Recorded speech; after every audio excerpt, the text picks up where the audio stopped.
Black single dad helps an old woman being insulted, unaware she is the CEO's mother.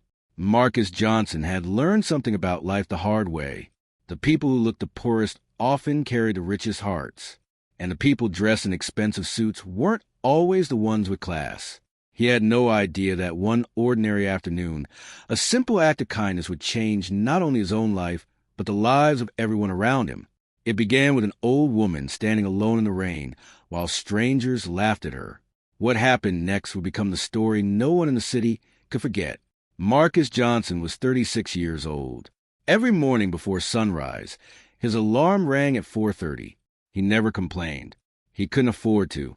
His 7-year-old daughter, Lily, depended on him for everything.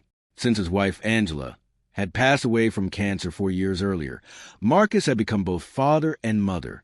He braided Lily's hair every morning after watching dozens of online tutorials. He packed her lunch. He attended every parent-teacher conference. He worked 2 jobs, one as a city bus driver during the day, another delivering groceries during the evenings. Some nights he slept less than 4 hours.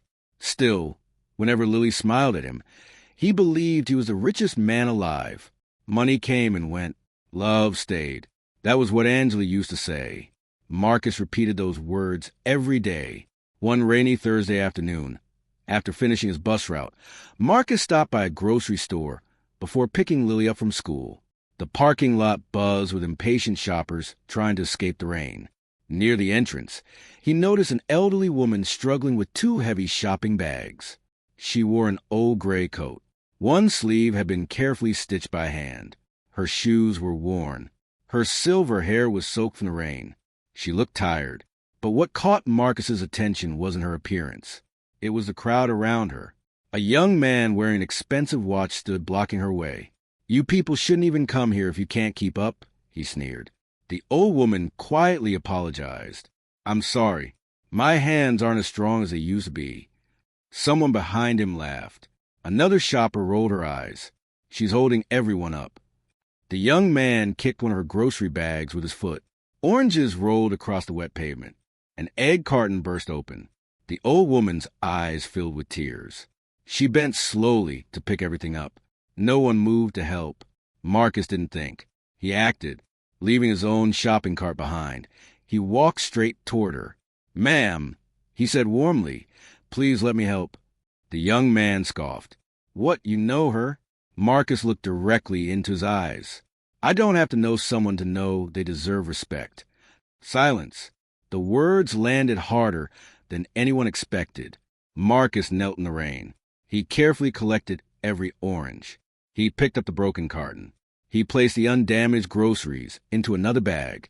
Then he took off his own jacket and gently placed it over the woman's shoulders. "You'll catch a cold." The old woman looked at him with surprised eyes. "No one has spoken kindly to me all day." Marcus smiled. "My mama taught me that kindness doesn't cost anything." The old woman introduced herself simply. "My name is Eleanor." She never mentioned her last name. Marcus didn't ask. To him, she was simply someone who needed help.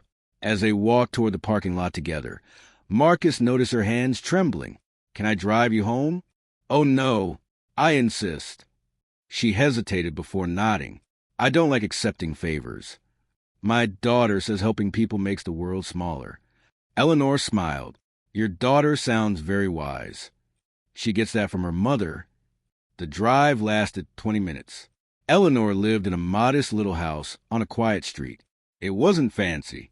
The paint had faded. Flowers lined the walkway. Marcus carried every grocery bag inside. The living room felt warm. Family photographs covered the walls. Marcus glanced briefly. Many showed Eleanor standing beside a handsome young man in graduation robes. Others showed him receiving awards.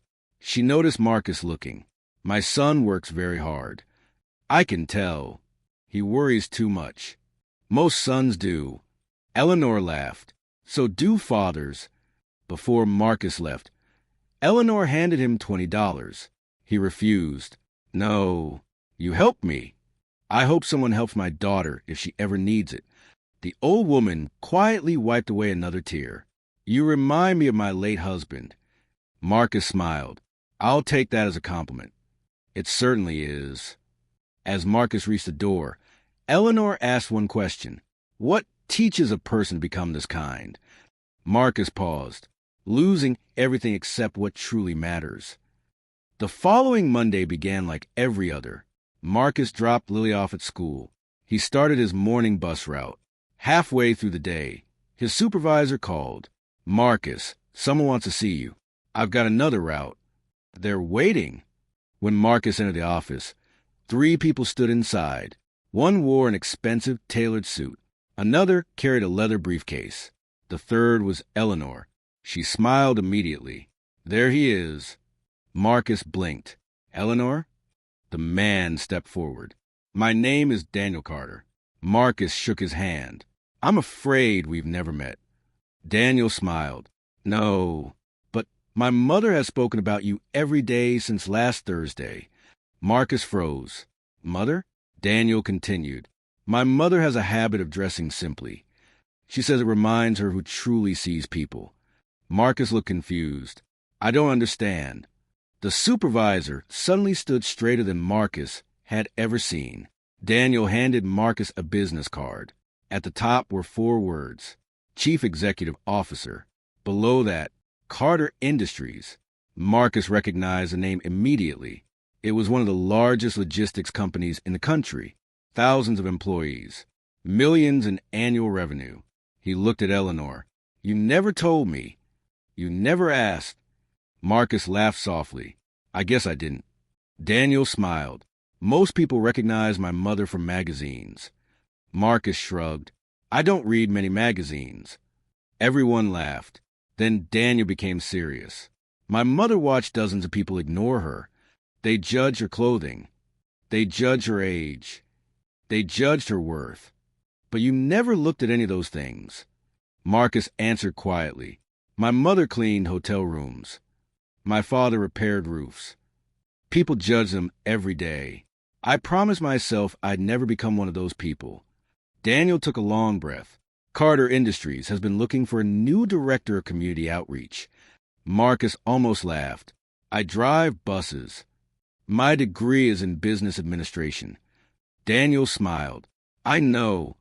Marcus stared. "You checked." "We did." "You graduated with honors." Marcus looked down. "I couldn't find work after college, so I became a driver." Daniel nodded. "My mother believes resumes tell us what someone has done, but character tells us who someone is." Eleanor reached for Marcus's hand. "I told my son I had finally met someone worthy of leading people." Marcus couldn't speak. Daniel slid a folder across the desk. Inside was a job offer. The salary was nearly 4 times what Marcus earned.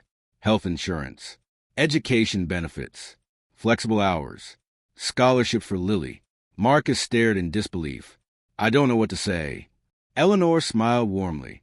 "Say yes." Marcus accepted, but the promotion didn't change him. On his first day, he parked in the employee lot instead of the executive spaces. He ate lunch in the cafeteria. He learned the names of janitors, receptionists, security guards, drivers. Within months, company morale transformed. Employees felt seen. Turnover dropped. Volunteer programs expanded. Scholarships multiplied. Community kitchens opened across the city. Daniel later admitted something remarkable. "Our profits actually increased." Marcus smiled. "Funny how treating people well works." Months later, Marcus returned to the same grocery store. The cashier recognized him. "So you're the famous man." Marcus laughed. "What famous man?" "The one who helped that old lady." Marcus shook his head. "I just helped someone." "No." The cashier smiled. "You reminded everyone else who they should be." Outside, Marcus noticed another elderly customer struggling with groceries. Without hesitation, Lily ran ahead. "Dad." "I've got this one." Marcus watched proudly as his daughter carried the woman's bags. The old woman smiled exactly as Eleanor once had. Marcus realized something. Children don't become kind because they're told to be. They become kind because they watch kindness every day. That evening, Eleanor visited their home for dinner. She brought homemade apple pie. Lily hugged her tightly. Grandma Eleanor. Eleanor laughed. I like the sound of that. Over dinner, Marcus looked around the small table. It wasn't expensive. The chairs didn't match. The paint needed touching up, but the room overflowed with laughter. He thought about all the wealthy people who still felt poor. Then he looked at Lily, at Eleanor, at the memories of Angela smiling from a framed photograph on the wall. He finally understood. Real wealth had never been measured in bank accounts. It was measured in the number of lives touched by kindness. Years later, Carter Industries became nationally recognized for its community programs. Reporters often asked Daniel what inspired such dramatic changes. His answer never changed. It started with a bus driver who stopped to pick up a few oranges in the rain. Marcus always corrected him. No, it started with mother who raised her son to recognize goodness. Eleanor would smile and add one final thought. And it continued because one little girl learned by watching her father. Kindness had traveled from one generation to another, not through speeches, not through money, but through ordinary moments that became extraordinary because someone chose compassion over convenience. The city would eventually forget the expensive cars parked outside Carter Industries. People would forget quarterly profits, awards, and headlines.